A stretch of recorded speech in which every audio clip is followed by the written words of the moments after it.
They told her that as an Omega, her only value was submission. Thalia Winters learned the hard way that submission usually ended in a shallow grave. That's why she fled to the highest, most unforgiving peaks of the Colorado Rockies. She thought the brutal sub-zero cold would be her shield against the monsters of her past. But out there, nature had its own teeth. And on the night the worst blizzard of the decade hit, nature didn't just howl at her door, it bled on her porch. She thought she was saving a dying animal. She didn't know she was inviting the entire werewolf monarchy into her living room. 3 years ago, Thalia Winters officially ceased to exist. If anyone were to look up her social security number, they'd find a death certificate filed in a small county in Oregon stating she died in a tragic car accident off the coastal cliffs. The reality was far more gruesome and far more deliberate. She was an Omega in the Blackthorn pack, a pack ruled by an Alpha named Moira Vex, who viewed Omegas as nothing more than breathing punching bags and barter chips for political alliances. When Moira arranged to sell her to a notoriously sadistic rogue faction in exchange for territory rights, Thalia knew she had to disappear. She didn't just run, she erased herself. Thalia found salvation in isolation. She bought a dilapidated, rusted-roof logging cabin deep in the San Juan Mountains, miles off Highway 145, near Telluride. It was completely off the grid. No cell service, no running water, powered only by a sputtering solar generator and an ancient cast-iron wood stove. For 3 years, the crushing silence of the mountains was her only companion.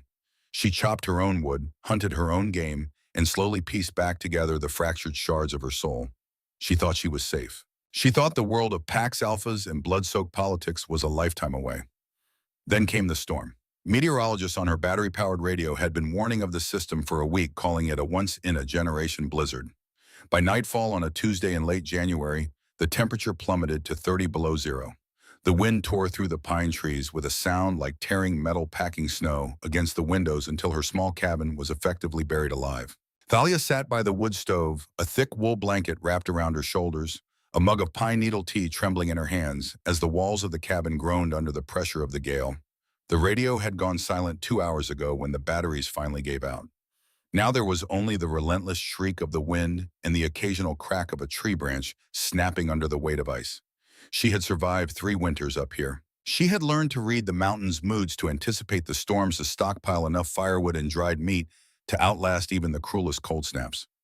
But this storm felt different. This storm felt personal, like the mountain itself had finally decided to test whether she truly deserved to remain in its domain. It was near midnight when she heard it. Thump. It was heavy, solid. It didn't sound like a falling branch or a chunk of ice sliding off the roof. It sounded like a body hitting the front door. Her heart hammered against her ribs. Her Omega instincts, honed by years of abuse, screamed at her to hide under the floorboards. But out there, if something was knocking on a door in a whiteout blizzard, it was either a predator looking for a meal or something desperate enough to risk freezing to death. Thalia set her mug down, her hands slick with cold sweat. She reached for the Remington 870 shotgun resting against the mantel. It wasn't loaded with standard buckshot. She had hand-packed the shells with rocks and crushed silver, a shifter's worst nightmare. Pumping the action, the metallic clack-clack echoed sharply in the small room. She crept to the door, peering through the frosted reinforced glass pane. The darkness outside was an impenetrable wall of swirling white. Taking a deep breath, she threw the heavy iron deadbolt and cracked the door open just an inch. The wind shrieked instantly, biting into her skin like a swarm of wasps, bringing with it a smell that made her blood run cold. Copper, wet fur, and the unmistakable metallic tang of burnt silver. She threw the door open. Collapsed on her snow-covered porch was a wolf. But this was no ordinary timber wolf. It was massive, easily weighing over 250 pounds. Its fur was pitch black, but currently matted with thick frozen ice and dark steaming blood. The beast was entirely unresponsive, its massive chest rising and falling in shallow, ragged jerks. A shifter. Panic seized her. A shifter meant a pack. A pack meant alphas. Alphas meant the very nightmare she had spent 3 years running from. But as she stared down at the colossal creature bleeding out on her doorstep, the primal nurturing core of her Omega nature violently overrode her trauma. She couldn't leave him to die. Thalia leaned the shotgun against the doorframe and fell to her knees in the snow. The cold bit through her wool pants, instantly numbing her legs. "Hey," she whispered, her voice snatched away by the wind. She grabbed the thick fur at the scruff of his neck. The heat radiating off him was unnatural, a clear sign of shifter fever. When silver gets into a wolf's bloodstream, Their body temperature skyrockets as the immune system goes into overdrive trying to purge the poison. "Come on," she said louder, this time her breath forming white clouds in the frigid air. "You have to help me, I can't lift you." The wolf gave a low, gurgling whine. His golden eyes fluttered open for a fraction of a second. They were glazed over, clouded with pain, but they locked onto hers. In that brief second, a jolt of raw electricity shot up her arm, making her gasp. With a surge of adrenaline she didn't know she possessed, she hooked her arms under his massive front legs. Gritting her teeth, her boots slipping on the icy porch, she hauled backward. The sheer dead weight of him tore at her shoulder sockets. Muscles tore and tendons strained as she dragged him inch by agonizing inch over the threshold. The moment his back paws cleared the door, she slammed it shut, throwing the deadbolt and leaning against the heavy wood, panting violently. Her arms felt like they'd been stretched on a rack. Her lungs burned from the cold air she'd gulped down. The wolf lay motionless on her braided rug, a pool of dark, viscous blood already staining the fabric. Now in the warm light of the cabin, she could see the extent of the damage. His left shoulder and flank were shredded. But it wasn't a bear attack or a territorial dispute. They were bullet holes, deep jagged craters in his flesh that bubbled with the sickly blackish foam. Silver. Thalia breathed the word like a curse, horrified. Shifters heal incredibly fast. A broken bone that would take a human 6 weeks to mend might heal in a shifter in 6 hours. But silver acts like battery acid in their veins. It halts the healing factor, poisons the blood, and if not removed, induces a fatal sepsis within hours. Whoever had shot him wanted him dead, and they had the resources to acquire weaponized silver. She sprinted to her kitchenette, pulling out her heavy-duty first aid kit, a bottle of cheap Kentucky bourbon, and a pair of long, sterilized forceps she usually used for extracting porcupine quills from hunting dogs. Her hands shook as she laid the supplies on the floor beside the wolf. She knelt beside the beast. His breathing was growing shallower, the gaps between each breath stretching longer. "I'm going to hurt you," she whispered to the wolf, uncapping the bourbon. The sharp smell of alcohol cut through the scent of blood and wet fur. "But if you bite me, I swear to God, I'll shoot you myself." Talia poured a generous splash of alcohol directly into the gaping wound on his shoulder. The reaction was instantaneous. The wolf roared. It was a deafening, house-shaking sound that rattled the teacups in her cupboards and sent a spray of melted snow flying off the windowsills. He thrashed violently, his massive jaws snapping at the air inches from her face. She could see every one of his teeth, each one the size of her thumb, capable of crushing bone like crackers.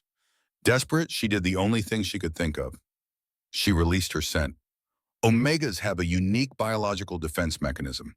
Their pheromones are designed to calm, to soothe, to de-escalate aggression in higher-ranking wolves. It's a survival trait coded deep in their DNA meant to prevent alphas from killing them in fits of rage. Thalia pushed past her fear, flooding the small cabin with the scent of rain-soaked cedar and sweet vanilla. It hit the wolf like a physical blow. His thrashing ceased. His chest heaved as he inhaled deeply, his golden eyes finding hers again. The aggression melted into a look of profound, exhausted relief. He laid his massive head back on the floor, emitting a soft, rumbling purr that vibrated through the floorboards. "Okay," she whispered, her hands shaking as she picked up the forceps. Her voice was barely audible over the wind still howling outside. "Let's get this poison out of you." For the next 3 hours, Talia was a surgeon in a war zone. She dug deep into the torn muscle, her forceps clinking against the deadly silver buckshot embedded in flesh and sinew. Each pellet she pulled out sizzled with dark blood, releasing a thin trail of acrid smoke as it made contact with the air. She tossed them into a metal bowl where they clattered like cursed coins. 9 pellets in total. By the time she finished packing his wounds with gauze and a makeshift poultice of yarrow and honey, her hands were stained crimson, and she was completely physically drained. The wolf had passed out from the pain somewhere around pellet number 6, his breathing finally deep and even. She collapsed into her armchair, staring at the monster on her floor as the blizzard raged on outside. The fire in the wood stove had burned low, casting flickering shadows across the cabin walls. She had saved his life, but as she looked at the sheer size of him, the battle scars crisscrossing his snout, the raw power evident even in his unconscious state, Thalia realized with terrifying clarity, you don't use military-grade silver on a common rogue. She had just saved someone very important and very dangerous. When Thalia woke up, the fire in the wood stove had burned down to glowing embers. Her neck was stiff from sleeping in the armchair, and a dull ache throbbed in her lower back. She blinked against the dim morning light filtering through the frost-caked windows. She looked down at the braided rug. The wolf was gone. In its place lay a man, He was unconscious, curled onto his side, shivering so violently his teeth were audibly chattering. Her breath hitched in her throat. Even injured and naked, he was terrifyingly imposing.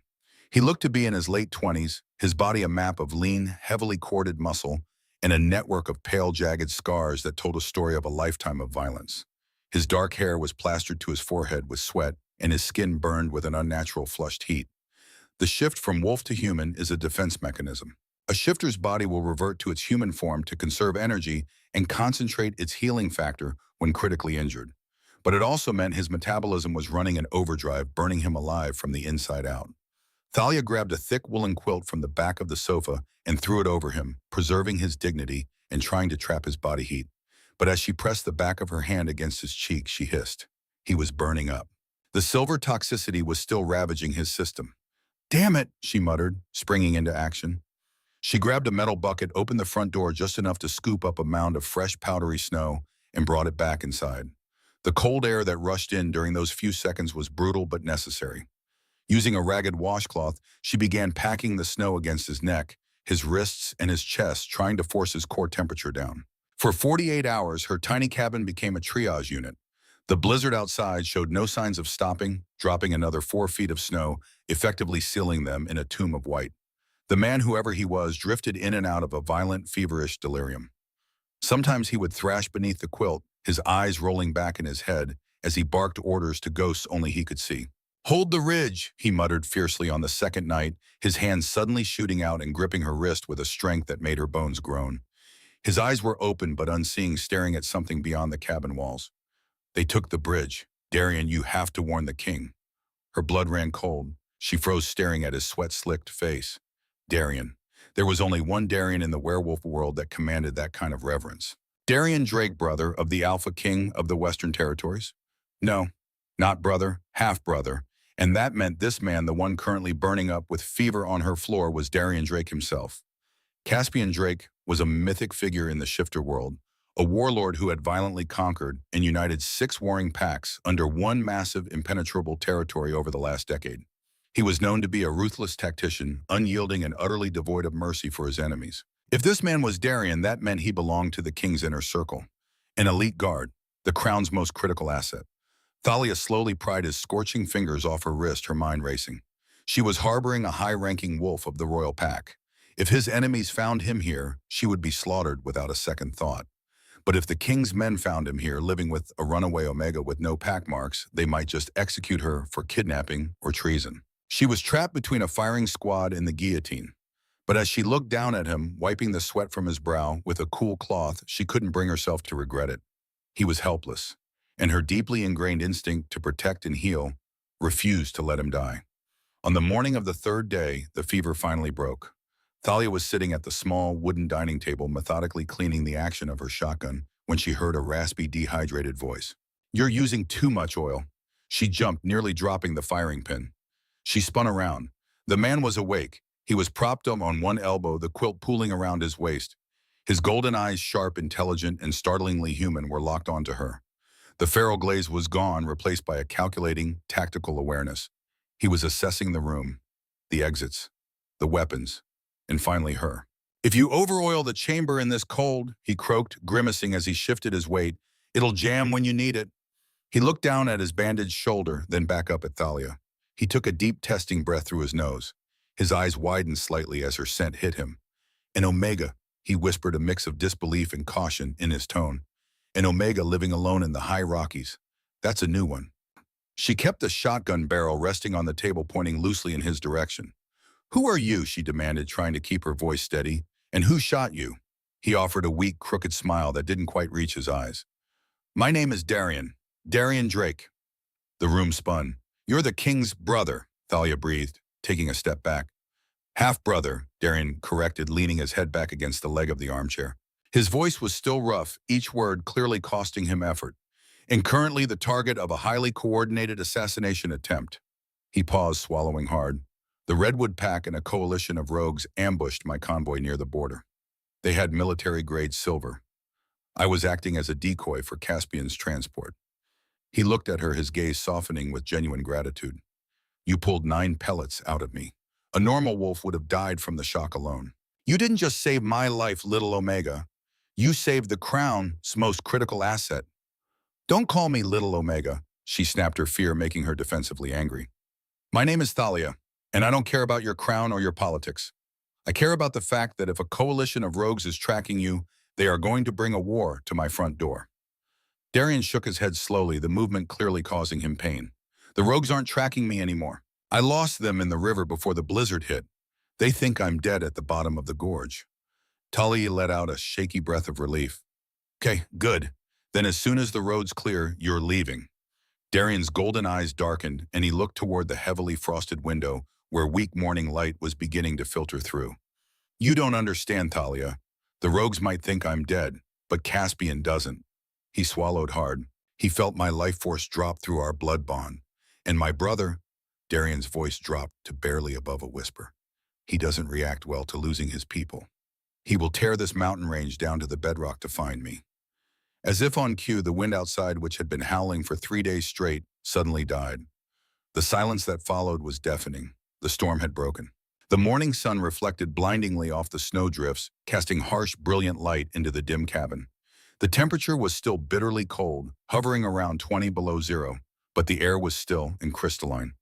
Thalia was standing by the stove boiling snow to make instant coffee, her mind racing with Darian's words. She needed to pack. She needed to load her rusted truck and try to dig her way out before anyone came looking. Then she felt it. It wasn't a sound at first. It was a deep, rhythmic vibration in the floorboards. It felt like the precursor to a massive avalanche, a tremor in the earth itself. The water in her coffee mug rippled in concentric circles. Darian, still weak but remarkably recovered for a man who had been knocking on death's door 12 hours ago, forced himself up into a sitting position on the rug. His nostrils flared, taking in the scent of the air slipping through the cracks in the window frames. They're here, Darian said, his voice dropping an octave filled with a mixture of immense relief and sudden sharp terror. Thalia grabbed her binoculars from the shelf and rushed to the front window, wiping away a circle of frost with the sleeve of her sweater.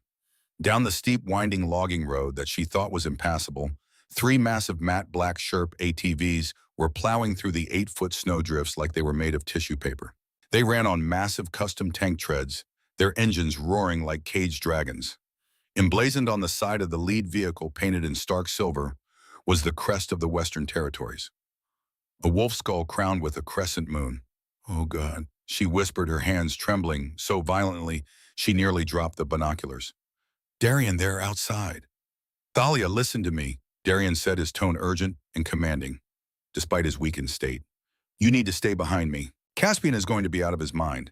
He's been tracking a blood trail for 3 days. To him, this cabin is the place where a rogue dragged his dying brother. He paused, his golden eyes boring into hers. You have to submit immediately. Do not look him in the eye. Do not hold a weapon. Let me explain it to him. Her trauma flared instantly. Submit immediately. Do not look him in the eye. Those were the rules that had almost gotten her killed 3 years ago. The rules Moira Vex had beaten into her with fists and words until she couldn't tell which hurt more. She had sworn on her own blood she would never bow to an Alpha again. The heavy ATVs ground to a halt in her front, clearing the diesel engines, idling with a menacing growl. The doors of the vehicle swung open in unison. A dozen men poured out into the snow.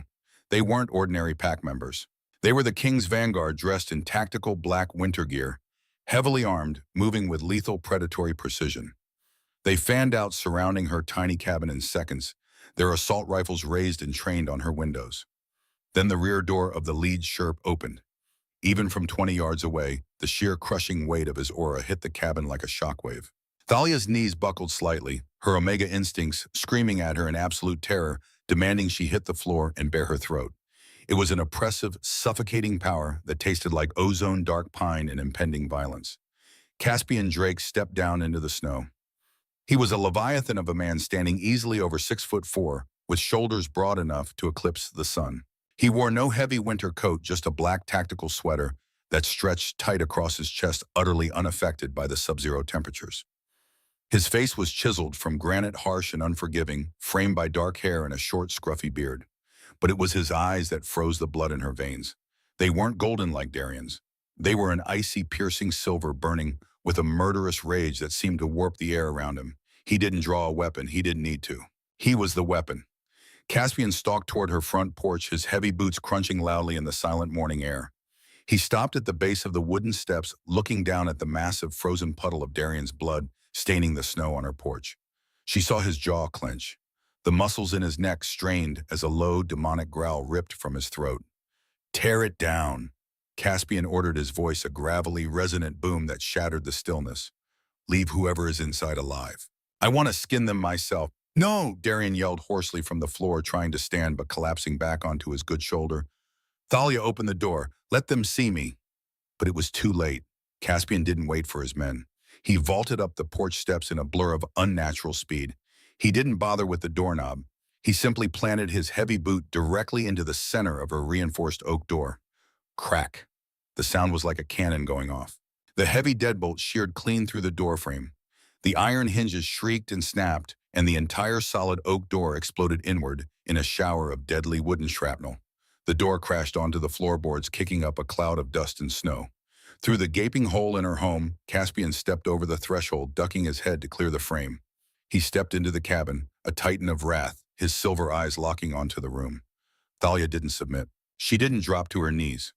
Driven by 3 years of hardened survival instinct, she raised her Remington 870, leveling the barrel directly at the Alphaking's broad chest. Her finger was taut on the trigger, her breathing ragged.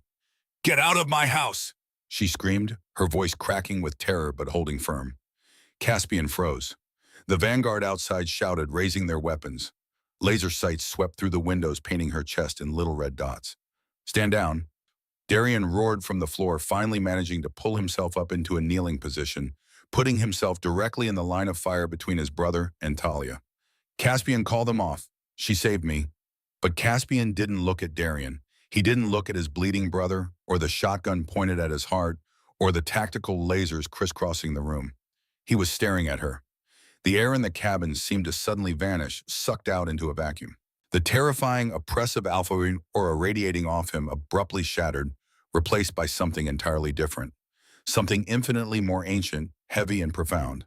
Caspian took a slow, stuttering breath, his chest rising as he inhaled the air of the cabin. The scent of rain-soaked cedar and vanilla hit him. The icy, murderous rage in his silver eyes dissolved in an instant, dilating until his pupils almost swallowed his irises entirely. The shotgun in Thalia's hands felt like lead as a sudden, impossible warmth flared in the center of her chest, a golden thread snapping taut between his soul and hers. Caspian let out a breath that sounded like a fractured prayer. He took one slow, trembling step forward, his voice barely a whisper, yet it echoed in the deepest corners of her mind. "Mate." The word hung in the freezing air, heavier than the snow bearing the roof. Mate. For a werewolf, that word was a holy decree.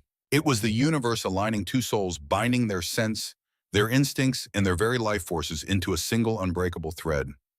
For an Alpha King, finding a mate was a monumental, earth-shattering event that shifted the political landscape of entire territories. For Thalia, it sounded like a death sentence. She didn't lower the Remington. If anything, her grip tightened until her knuckles turned white. The golden thread of warmth that had blossomed in her chest, the bond trying to anchor her to the colossal man standing in her ruined doorway, only fueled her panic.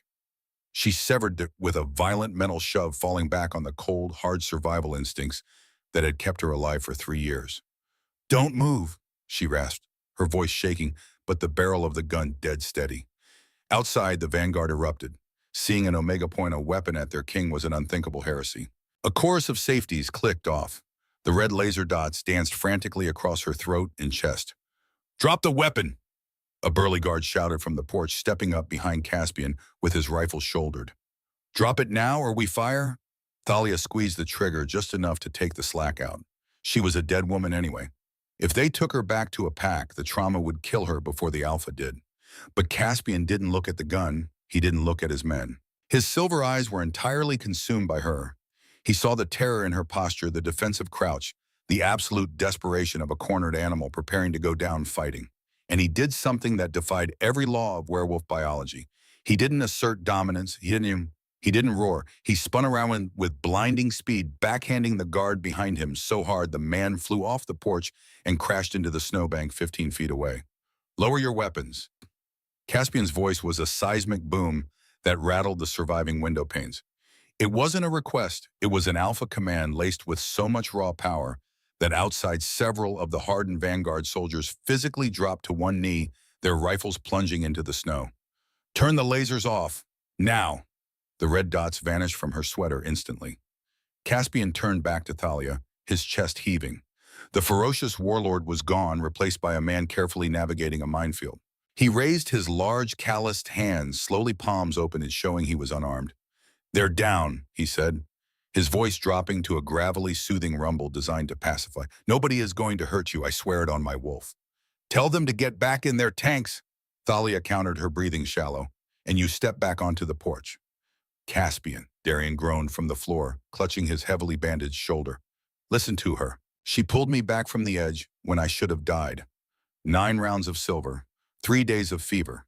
If you push her now, she'll shoot, and I honestly wouldn't blame her." Caspian's gaze flicked to his brother, taking in the bloody bandages, the bucket of melted snow she had used to cool his fever, the blood-stained forceps on the table. A flash of profound gratitude crossed his hardened features. He looked back at Talia, his eyes tracking the dark circles under her eyes, the exhaustion trembling in her arms from holding the heavy shotgun level for so long. "You kept my brother alive through 3 days of silver poisoning," Caspian murmured, the awe evident in his tone. "Alone, with nothing but bourbon and forceps." "I was trying to keep him from dying on my rug," she snapped defensively. "It wasn't a political favor. Now take him and get off my mountain." Caspian took a slow, measured breath. "I can't do that." Her finger tightened on the trigger. "Try me. I am the Alpha King of the Western Territories." Caspian said, his voice dropping into a low, resonant register that made the floorboards vibrate.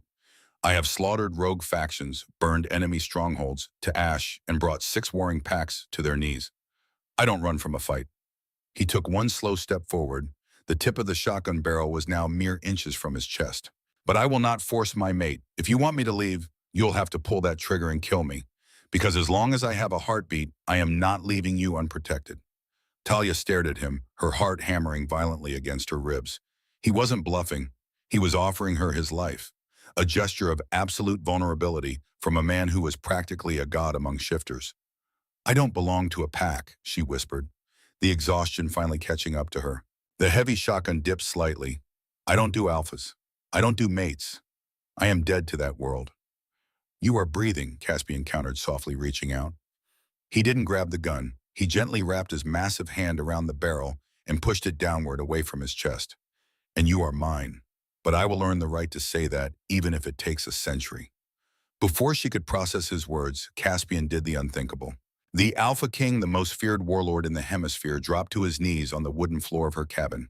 He bowed his head, exposing his throat to her, the ultimate sign of total, unquestioning submission. Outside, a collective stunned gasp echoed from the vanguard. Thalia stood there, the shotgun hanging limply in her hands, staring down at the monster who had just handed her his leash. By nightfall, her isolated sanctuary had been transformed into a heavily fortified military outpost. True to his word, Caspian hadn't forced her into one of the massive Sherp ATVs. When Thalia stubbornly retreated to her kitchenette, barricading herself behind the counter, he had simply nodded. He ordered the vanguard to set up a perimeter. Within an hour, 3 high-tech insulated military tents were erected in the clearing. Thermal sensors were deployed in the tree line, their invisible beams creating a surveillance net that would detect anything larger than a rabbit within a half-mile radius.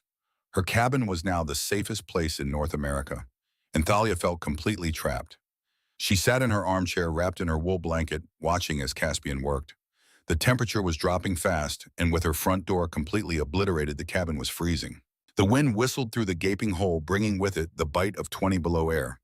Caspian had refused to let his men inside. Instead, he took it upon himself to fix the damage he'd caused. Using tools he'd brought from the ATVs and thick, rough-hewn pine planks from her woodshed, he was meticulously rebuilding the doorframe. He worked in silence, his movements precise and powerful. Every time he shifted, the scent of dark pine and ozone washed over her, a terrifyingly intoxicating smell that her omega biology desperately wanted to lean into. She hated how much her body betrayed her, hated the way her heart rate picked up when he moved closer, hated the warmth that tried to bloom in her chest every time the golden thread pulsed between them. "You're using the wrong nails," Thalia said quietly, breaking the hour-long silence. Caspian paused, a hammer suspended in his grip. He glanced over his shoulder, a ghost of a smirk playing on his lips. "Am I? Those are finishing nails. The wood will warp when the snow melts and pop them out. You need the galvanized framing nails." Second shelf in the toolbox. Caspian set the nails down and found the ones she mentioned. He held them up for her to see, that almost smile still tugging at the corner of his mouth. Thank you, Talia. Hearing her name in his deep rumbling voice sent a shiver down her spine that had nothing to do with the cold. She pulled the blanket tighter around her shoulders. Darian was resting on her small sofa, finally wearing a clean pair of sweatpants one of the guards had brought in. He was watching the dynamic between his brother and Thalia with a mix of amusement and clinical fascination. You know, Thalia, Darian rasped, taking a sip of the bottled water Caspian had provided. I've known my brother for 28 years. I've seen him negotiate treaties with Russian alphas and fight off a grizzly bear with a hunting knife. He paused for effect. But I have never not once seen him take home improvement criticism. Caspian shot Darian a withering glare that would have sent any normal wolf running for the hills. Darian just grinned and raised his water bottle in a mock toast. He's trying to prove he's civilized, Thalia muttered, pulling her knees to her chest. It doesn't change what he is. Caspian drove a heavy galvanized nail into the wood with 2 brutal strikes of the hammer. He set the tool down and turned to face her, wiping a dusting of sawdust from his hands. And what am I, Thalia? Caspian asked, his silver eyes locking onto hers, stripping away all pretense. Tell me what you see. An alpha, she said, the word tasting like ash in her mouth. A king, someone who takes what they want because they have the power to do so. Someone who views omegas as property. A muscle feathered in Caspian's jaw. The air in the room grew heavy, thick, and with a tightly controlled, simmering anger. But the anger wasn't directed at her. Whoever broke you, Caspian said, his voice dangerously quiet, whoever made you believe that about yourself, I will find them. And I will make them regret the day they drew their first breath. He took a step closer but stopped when he saw her tense. You are not property, Thalia. In my pack, omegas are the heart. They are counselors, healers, and untouchable. To lay an aggressive hand on an omega in the Western Territories is an automatic death sentence. No trial. She stared at him, searching his face for the lie. Alphas were politicians. They were masters of manipulation. But the mate bond, the connection she was fighting so hard to suppress, pulsed with an undeniable, blinding truth. He meant every word. Before she could respond, a sharp metallic chirp echoed from a radio clip to Darian's belt. Darian grabbed it, his expression instantly shifting to alert. Go ahead, command. Sir, a crisp, urgent voice crackled over the static. Thermal sweeps are picking up anomalies 2 miles south of the perimeter, moving fast. It's not local wildlife. Darian sat up instantly, wincing as his shoulder protested. He looked at Caspian, his golden eyes wide. The Redwood Pack. How? You said you lost them in the river, Thalia demanded, panic rising in her throat. You said they thought you were dead.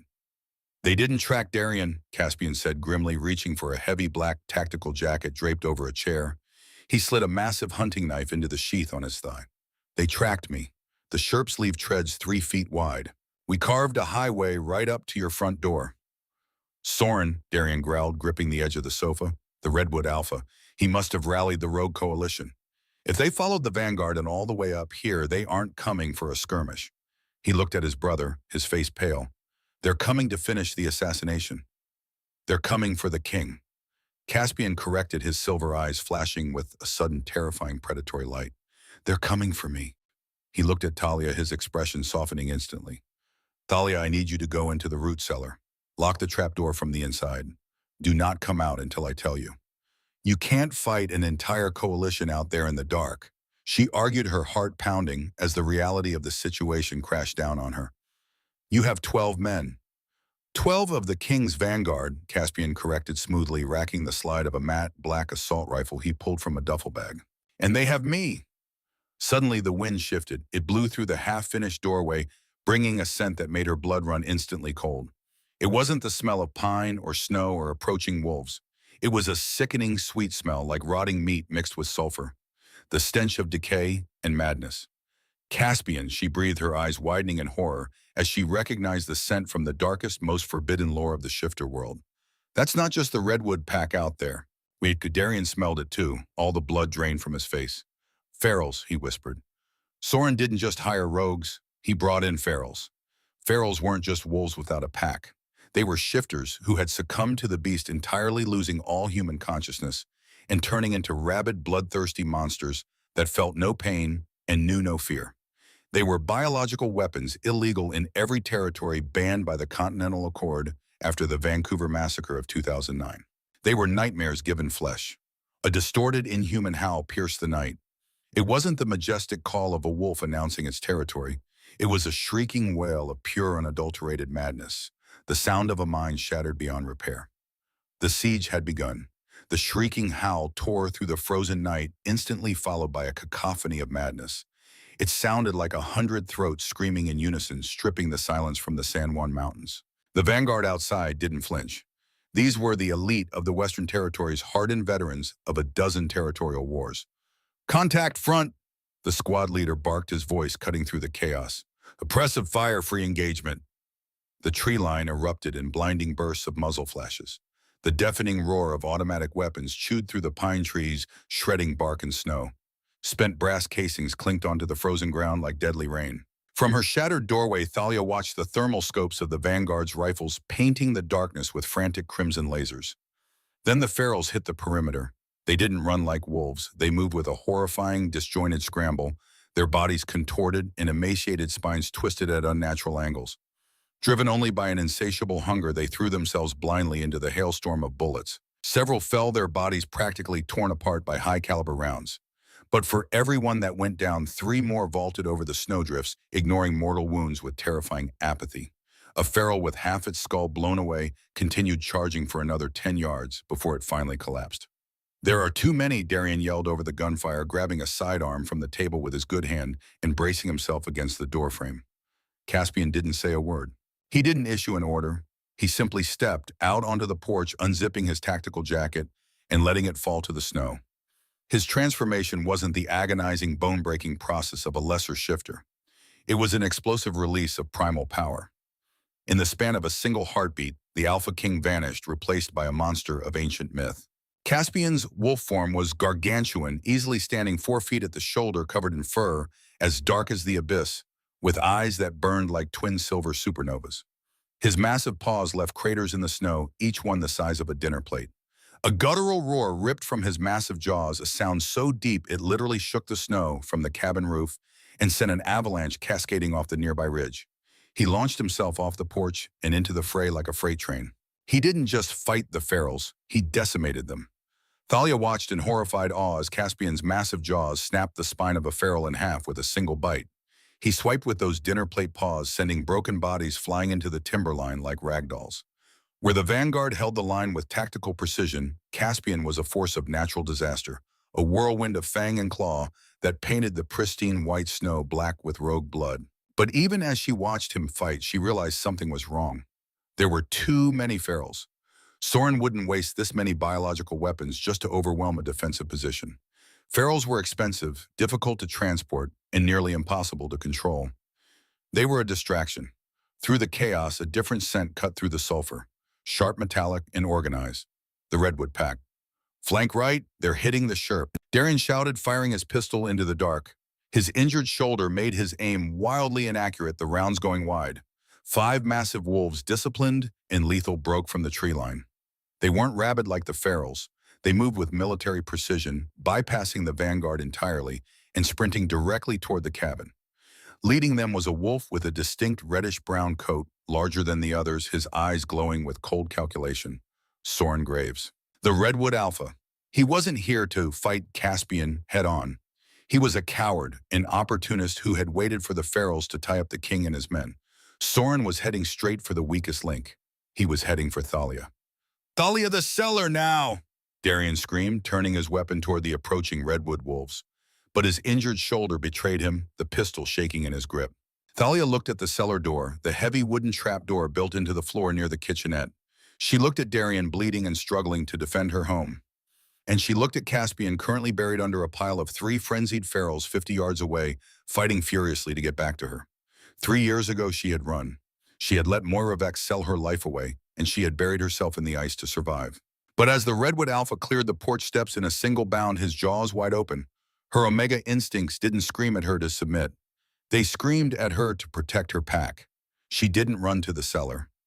She racked the slide of her Remington 870. Soren shifted mid-leap, landing on her cabin floor in his human form. A cruel, triumphant sneer twisted his scarred face. He was holding a heavy military-grade silver machete, his eyes locked onto Darien. "Tell the king I send my regards," Soren sneered, raising the blade to bring it down on Darien's neck. "Hey, Soren," Thalia said. The Redwood Alpha paused his head, snapping toward the kitchenette. She didn't hesitate. She pulled the trigger. The deafening boom of the shotgun in the enclosed space was catastrophic. The hand-packed shell of rocks and crushed silver caught Soren squarely in the right shoulder. The impact lifted the massive Alpha completely off his feet, hurling him backward through the shattered doorway and onto the snowy porch. Soren hit the ground, screaming, the silver already bubbling and searing his flesh like acid. The four remaining redwood wolves faltered, stunned by the sudden violent repulse of their leader. That millisecond of hesitation was all the king needed. Having thrown off the ferals, Caspian covered the distance to the porch in a blur of black fur. He didn't shift back. He didn't offer mercy. He descended on the remaining redwood wolves with a terrifying apocalyptic fury. His jaws crushed a throat. His claws eviscerated another. Within seconds, the snow around the cabin was a massacre scene. But Soren wasn't dead. Coughing up blood, the rogue Alpha reached into his tactical vest with his good arm and pulled out a sleek metallic canister. He ripped the pin out with his teeth and hurled it directly into the center of the cabin. "Grenade!" Darien roared, tackling Thalia to the floor behind the heavy oak counter. But it wasn't a fragmentation grenade. A thick, suffocating cloud of neon green smoke exploded from the canister, instantly filling the cabin. The moment it hit her lungs, Thalia's knees buckled. It felt like inhaling liquid fire. "Wolfsbane!" Darien choked out, his eyes rolling back as he collapsed onto the floorboards, paralyzed by the concentrated neurotoxin. Outside, Caspian roared in panic, smelling the poison. He lunged for the doorway, but Soren, fueled by the desperate adrenaline of a dying man, triggered a hidden switch on his belt. A massive electrified silver net shot from a launcher strapped to his thigh, entirely enveloping Caspian's massive wolf form. The electricity crackled viciously, and the silver bit deep into his fur. The Alpha King slammed into the snow, paralyzed, letting out a heart-wrenching sound of agony as the silver burned him alive. "I win!" Soren wheezed, bleeding heavily on the porch, leaning against the doorframe as he looked at the paralyzed king. "The Western Territories are mine." The vanguard was too far away, pinned down by the last of the ferals. Darien was unconscious. Caspian was trapped. Thalia was the only one left. Her vision was swimming, the concentrated wolfsbane tearing at her nervous system. But her omega biology was different.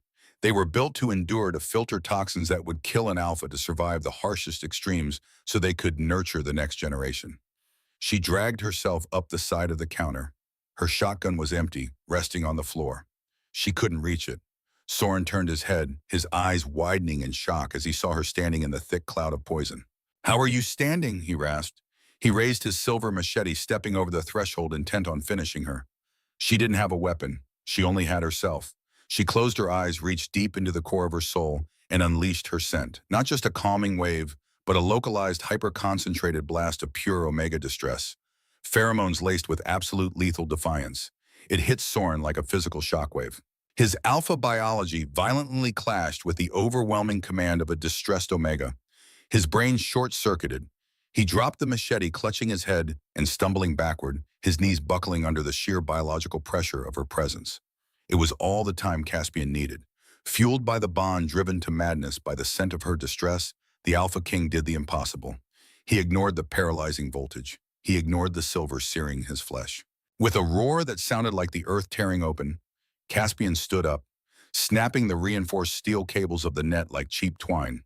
He shifted back to human form, mid-stride, entirely naked, covered in horrific burns and moving faster than the eye could track. He grabbed Soren by the throat, lifting the rogue Alpha 3 feet off the ground. "You brought poison into her home," Caspian whispered, his voice vibrating with a dark, terrifying finality. With one brutal, effortless twist, Caspian snapped the Redwood Alpha's neck. Soren's body dropped to the snow, lifeless. Seeing their Alpha fall, the remaining ferals and rogues broke. The vanguard, sensing the shift in momentum, pushed forward, cutting down the retreating survivors with ruthless efficiency. The battle was over. The silence that followed was heavier than the storm. The wolfsbane smoke was slowly dissipating, drifting out through the ruined doorway like the ghost of the violence that had just consumed the clearing. Thalia stood gripping the counter, trembling violently as the adrenaline crashed out of her system, leaving behind a hollow, aching exhaustion. Outside, the vanguard was securing the perimeter, their flashlights cutting through the darkness like surgical blades. The bodies of ferals and redwood wolves lay scattered across the snow, dark stains spreading beneath them like accusations. Caspian walked back into the cabin. He had pulled on a pair of tactical pants thrown to him by a guard, but his chest and arms were a mess of blistering silver burns and deep lacerations. Blood trickled down his ribs, dripping onto the floorboards. He didn't look at his wounds. He didn't check on his men. He walked straight toward Thalia, his silver eyes completely stripped of the warlord, leaving only the man. He stopped a few feet away, respecting her space, his chest heaving with each breath. "Are you hurt?" he asked, his voice raw. "No," she whispered, her throat burning from the wolfsbane residue. She looked past him to where Darian was slowly beginning to stir on the floor, the paralysis wearing off. The Vanguard medics were already rushing in, their hands moving with practiced efficiency as they checked his vitals. "Darian will be fine," Caspian said softly, reading the concern in her eyes. "The Vanguard medics are the best in the hemisphere." He slowly sank to his knees right there in the middle of her ruined kitchen, ignoring the glass and blood scattered across the floor. He looked up at her, an expression of absolute earth-shattering reverence on his face. "You stood your ground against an Alpha," Caspian murmured, his voice filled with awe. "You took a shotgun to Soren Graves, and you broke his mind with your aura." He paused, his silver eyes searching hers. "You aren't just an Omega, Thalia." She looked down at her hands. They were stained with gunpowder and shaking uncontrollably. "I know who you are," Caspian continued gently. "I smelled it when you flooded the room." Talia's breath caught. She already knew what he would say. "A silver moon Omega," he confirmed softly. "The rarest bloodline. The only wolves who could command alphas through sheer presence alone." She squeezed her eyes shut, a tear finally escaping and tracing a hot path down her freezing cheek. That was the secret Moira Vex had discovered. That was why she had tried to sell her to the highest bidder. She wasn't just another Omega to be discarded. She was a biological treasure, a weapon that could make any alpha invincible. "Now you know," she whispered bitterly, opening her eyes. "Now you know exactly how valuable I am. So what happens now, Your Majesty? Do you drag me back to your palace and lock me in a gilded cage to secure your bloodline?" Caspian's face fell, a flash of profound sorrow crossing his silver eyes. He reached out, stopping just inches from her hand, refusing to touch her without permission. "Thalia, look at me." She met his intense gaze. "I am the king of the Western Territories," Caspian said, his voice steady and utterly sincere. "I command thousands. But right here, right now, I am nothing but a man kneeling before his equal." He took a shuddering breath. "I don't want a prisoner. I don't want a broodmare. I want my mate." He slowly lowered his head, exposing his neck to her once again, the ultimate gesture of submission. "If you want to stay here, I will rebuild this cabin with my own hands. I will station 100 guards in the tree line, and I will visit you only when you allow it." He looked back up, his eyes burning with a fierce, unwavering promise. "But if you come with me, you will not stand behind me. You will not submit. You will sit on the throne beside me. You will rewrite the laws of my territories. You will make sure that no Omega is ever treated as property again." His voice dropped to barely above a whisper. "You will be my queen, Thalia, or I will be nothing." The words hung in the air, heavy with the weight of destiny. Thalia looked around her cabin. It was in ruins. The door was gone. The furniture was shredded. The floor was stained with blood. The sanctuary she had built to hide from the world had been destroyed in a single night. But as she looked at the massive, terrifying, bleeding man kneeling before her, she realized something fundamental had shifted inside her. She didn't want to hide anymore. She was a silver moon Omega. She had the power to change the world that had broken her, and she had found an alpha strong enough to let her do it. She slowly stepped out from behind the counter. Her legs were shaking, but her spirit felt lighter than it had in 3 years. She reached out gently, placing her small, gunpowder-stained hand over the massive, burn-scarred skin of his shoulder. The moment their skin touched, the golden thread in her chest erupted into a blinding, beautiful inferno. A wave of profound, unconditional warmth washed over them both, and she watched in amazement as the silver burns on Caspian's skin instantly stopped bleeding. The flesh was already beginning to rapidly knit back together under the touch of his mate. Caspian let out a shuddering breath, leaning his cheek against her hand, his eyes closing in pure, unadulterated peace. "Get up, Caspian," she whispered softly, a small, genuine smile finally breaking across her face. "Kings don't belong on the floor." Caspian opened his eyes, a mirroring smile touching his lips. He stood towering over her, but she didn't feel an ounce of fear. She only felt home. "Whatever you command, my queen," he murmured, pulling her gently into his chest, wrapping his massive arms around her, and shielding her from the cold wind howling through the door. 2 weeks later, Thalia stood on a stone balcony overlooking the capital of the Western Territories. The city sprawled below her like a living organism, 200,000 wolves going about their lives in a metropolitan center that rivaled anything the human world had built. The architecture was a strange blend of modern glass and ancient stone skyscrapers and rising beside buildings that had stood for centuries. Beyond the city, the Rocky Mountains stretched to the horizon, their peaks touched with eternal snow. She wore a simple but elegant gown of deep blue, the color of twilight. No crown adorned her head. The coronation hadn't happened yet. She was still technically just the Alpha King's mate, but the palace staff already called her queen when they thought she couldn't hear. Caspian joined her on the balcony, wrapping his arms around her from behind. He had healed completely from the battle, not a single scar remaining from the silver burns. The mate bond had accelerated his recovery to an almost supernatural degree. Nervous, he asked, his breath warm against her ear. Terrified, she admitted. Your council thinks I'm unworthy. A runaway Omega with no pack marks, no lineage records. They probably think I'm a sweet. Then we'll prove them wrong, Caspian said firmly. Together. He turned her to face him, his silver eyes serious. The council meets in an hour. They're going to challenge your right to sit on the throne.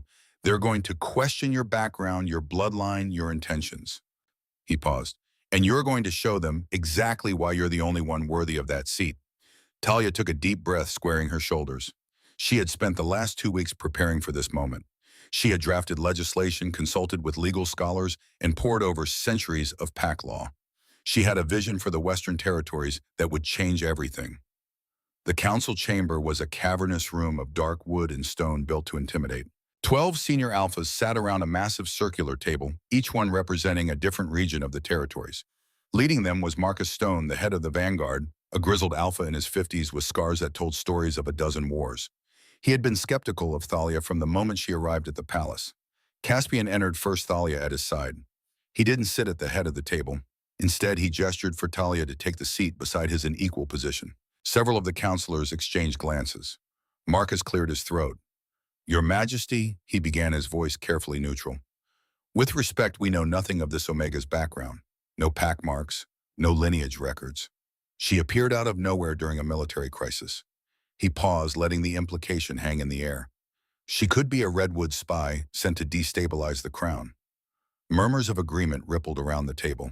Caspian's silver eyes flashed dangerously, but before he could speak, Thalia stood. You're right, Councilman Stone, she said calmly. You don't know me. You don't know where I came from or what I've survived. She walked around the table, her footsteps echoing in the silent chamber. My name is Thalia Winters. 3 years ago, I was an Omega in the Blackthorn Pack ruled by an Alpha named Moira Vex.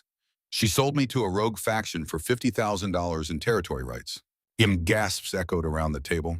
I faked my death and fled to the highest peaks of the Colorado Rockies. I lived alone for 3 years, surviving on nothing but what I could hunt and forage. And then during the worst blizzard in a decade, I saved the life of Darian Drake when he showed up on my doorstep with 9 silver bullets in his chest. She stopped in front of Marcus, meeting his eyes directly. I don't need to prove my worth to you, Councilman Stone, but I will prove my vision. She unfurled a scroll on the table in front of him. The Omega Protection Act.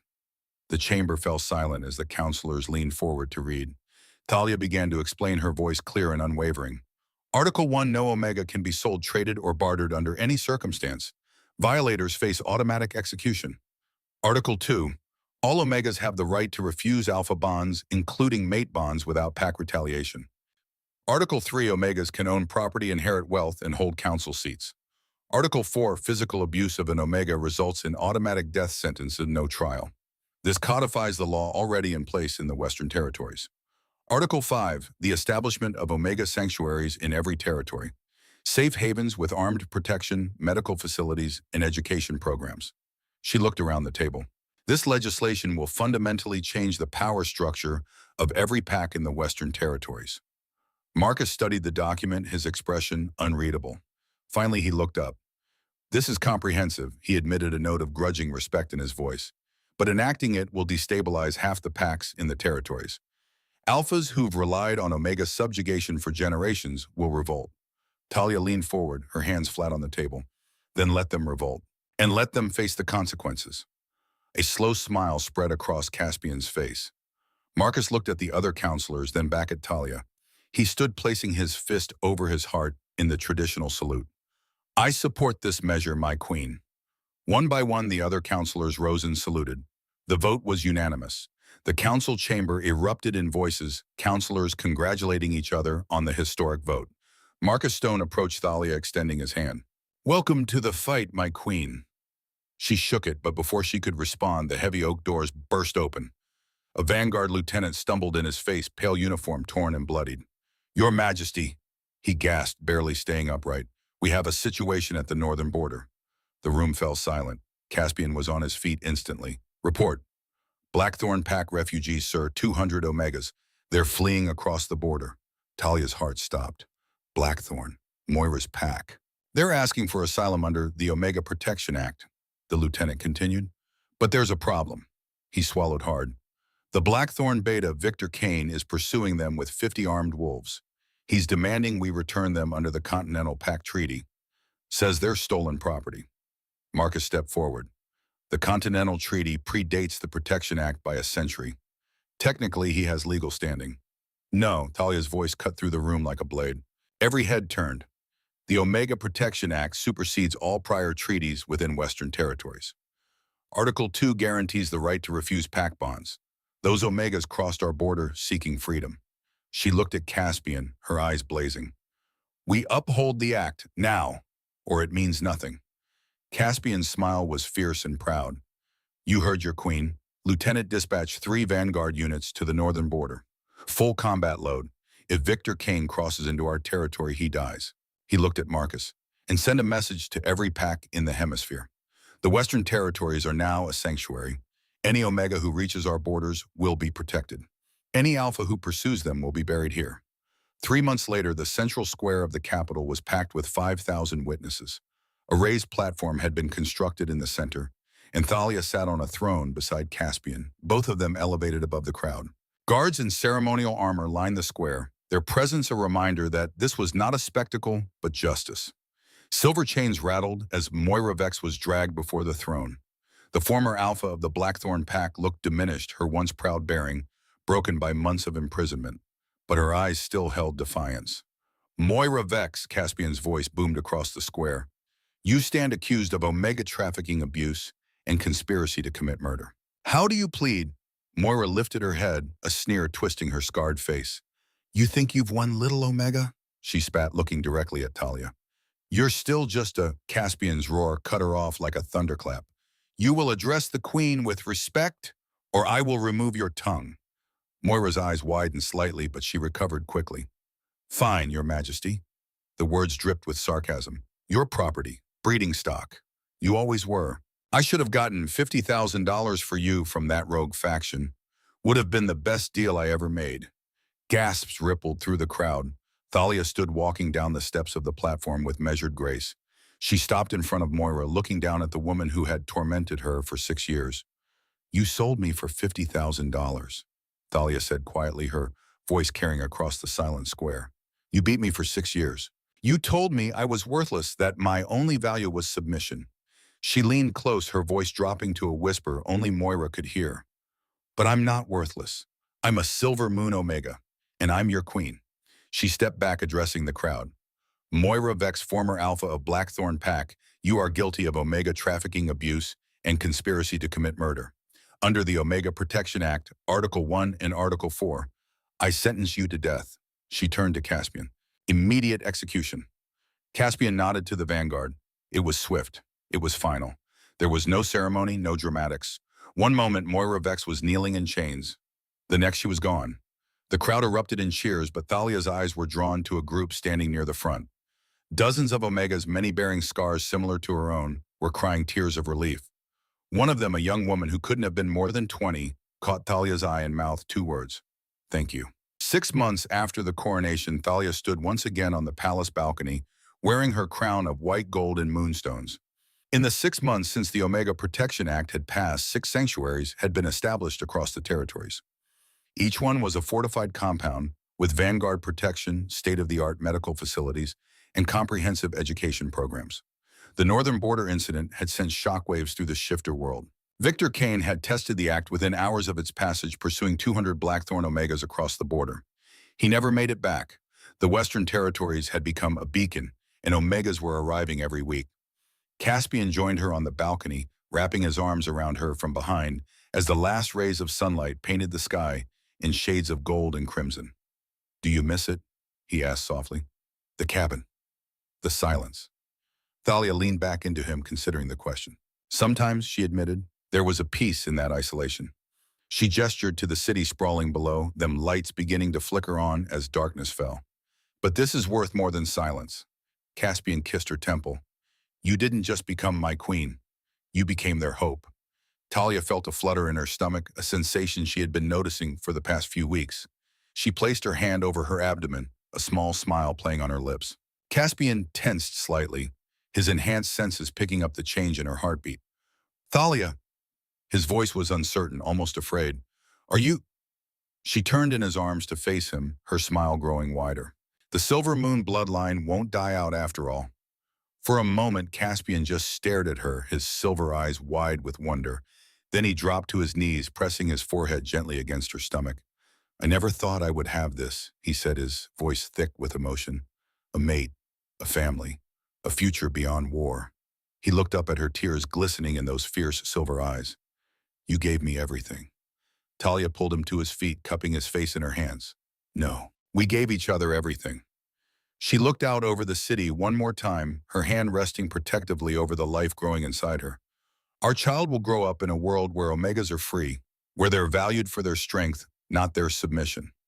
She turned back to Caspian, her eyes blazing with determination. "That's the legacy I want to leave." Caspian pulled her close, and as the stars began to appear in the darkening sky, he whispered against her hair, "Then that's the legacy we'll build. Together." Far below, in a sanctuary 300 miles away, a young Omega who had fled Blackthorn Pack just 6 months ago stood at a window watching the same stars appear. She had arrived terrified, broken, convinced she was worthless. Now she was training to be a healer, learning to read, building a life she had never imagined possible. She touched the silver crescent moon pendant the sanctuary had given her, the symbol of the queen who had rewritten the rules. Tomorrow she would take her first shift as a counselor, helping newly arrived Omegas find their footing. She was no longer running. She was building. And across the Western Territories, 200,000 wolves, Omega Beta and Alpha alike, were building with her. The silver moon had risen, and it had changed everything.